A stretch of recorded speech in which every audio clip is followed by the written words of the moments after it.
right, now let's get a pitcher you like who's under 8K, Paul. So more of a value pick here.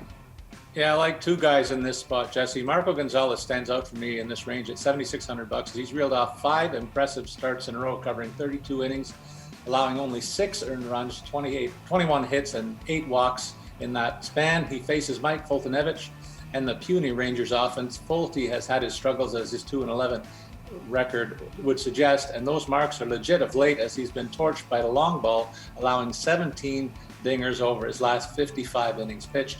Mad Bum has also been in near vintage form for the D-backs of late, but still comes in at a cheap $7,100 tonight, despite allowing only 9 earned runs over his last 38 innings pitched. He has 26 strikeouts and allowed only 4 walks in that stretch. He faces converted reliever Ranger Suarez and a Phillies club that has scored only 17 runs in their last 6 games. All right, who are we going with, Erik? Yeah, this is the Tarek Skubal bracket. I'm always a fan of Tarek Skubal in this kind of range, 7,400 today. He gets an Angels team that's been 3rd worst by WRC Plus in the second half. Just not a ton of talent there once you take out Mike Trout and Anthony Rendon.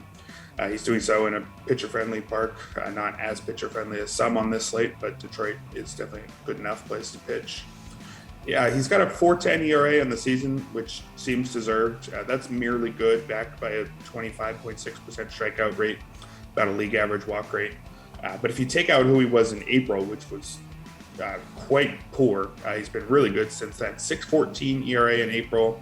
It was well-deserved. Struck out just 17.3% of opposing batters while walking 13.5%. And about ground ball rate of 21.4%, one of the lowest I've ever seen. But since the end of April, he got rid of his splitter, added a changeup and more sinkers. He's got a 3.63 ERA since then, added about 10 points to his strikeout rate, cut his walk rate almost in half, and nearly doubled his ground ball rate. So he's a completely different guy than he was the first month of the season.